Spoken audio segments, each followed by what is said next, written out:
terkait dengan pasal 27A pencemaran nama baik. Udah selesai ya. Jadi sangat menyenangkan sekali ya. Benar deh guys, menyenangkan sekali. Jadi salah satu fakta adalah bahwa Dennis bilang Doktif menghapus statement. Komentar Doktif itu adalah berita hoax yang Dennis sampaikan. Karena ternyata penyidik tadi juga melihat ya. Kita sudah kasih lihat langsung ke penyidiknya langsung. Tidak pernah menghapus. Tidak ada Doktif. Jadi kalau bukan Doktif, siapa dong yang menghapus? Doktif tanya. Ayo ya. Terus tadi ketemu Bang Rasman juga ya di dalamnya. Betul. Doktif baru dengar kayaknya Dennis tadi Bang Rasman bilangnya tersangka kayaknya. Betul. Jadi sebentar lagi juga Dennis katanya akan sidang di Sumatera Utara. Jadi sarannya Doktif, kamu fokus aja dengan kasus tersangkanya kamu ya di Medan, Sumatera Utara ya tadi ya bilang. Sumatera Utara. Persisnya Doktif nggak tahu. Tadi yang jelas tadi juga ketemu Bang Rasman cerita mungkin setelah Lebaran insya Allah nanti bakal ada sidang buat Dennis yang statusnya sudah menjadi tersangka. Teman-teman tahu nggak wartawan? Statusnya Dennis tersangka di Sumatera, tahu ya? Jadi insya Allah kalau Doktif nggak tahu, baru tahu tadi. Tadi berapa pertanyaan dan seputar apa saja? Kurang lebih ada 18, itu termasuk pokok perkaranya sekitar 8 lah.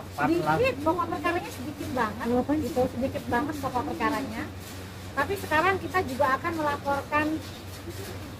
Nah itu kita rahasiakan dulu. Nanti setelah kita buat laporan baru kita akan informasikan ke rekan-rekan.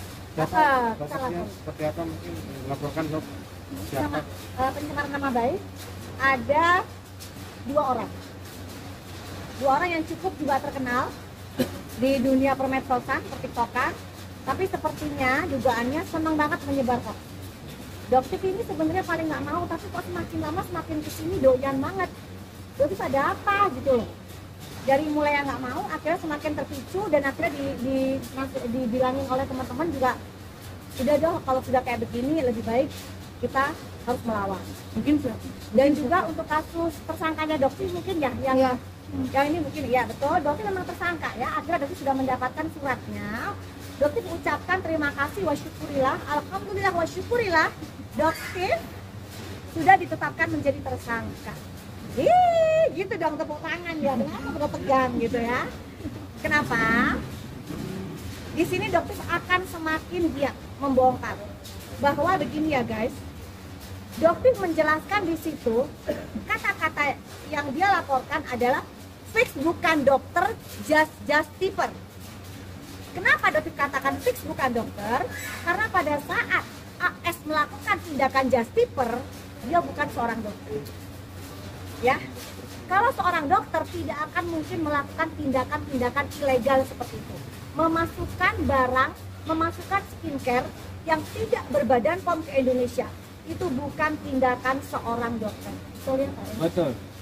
Saya hanya ingin menegaskan bahwa apapun yang dibilang di konten oleh dokter detektif yang bilang saudara Situngken ini sebagai justifer itu benar adanya. Itu fakta. Itu fakta. Dan seharusnya pihak kepolisian Polrestabes Medan seharusnya tidak bisa meningkatkan status menjadi tersangka Doktif ini. Karena apa? Unsurnya itu jelas tidak memenuhi. Ya, perlu dicatat itu. Perlu saya tekankan unsurnya tidak memenuhi untuk pasal 27A pencemaran nama baik untuk pasal 45. Itu aja saya ingin tegaskan. Ada pesan untuk lawyernya Bang?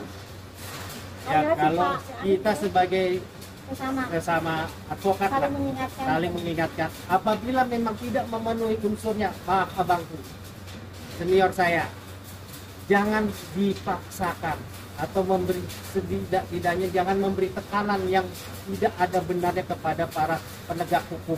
Kalau memang tidak memenuhi unsur, ya wes, tolong jangan dibuat alasan apapun untuk menjadikan seorang itu tersangka hanya karena kepentingan.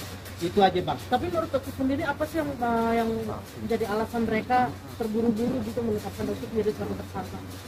Apakah Doktif sampaikan? Kayaknya sebetulnya wartawan udah pada tahu deh, yang mancing aja. Udah pada tahu ya mungkin ya. Doktif no komen di sini karena mungkin salah satu dugaannya supaya Doktif berhenti membongkar ini. Tapi yang jelas sekali lagi AS itu adalah seorang justifer.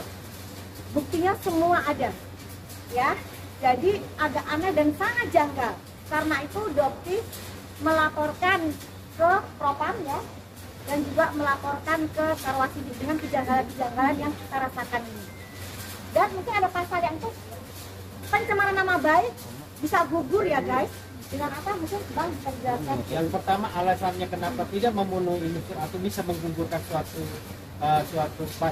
pasal 27 itu atau pasal 45 itu karena dia memberitahukan, menginformasikan suatu kenyataan kepada khalayak ramai, dan itu memang harus diinformasikan sehingga otomatis tidak ada pencemaran nama baik Karena itu fakta. karena itu Dan untuk kepentingan publik.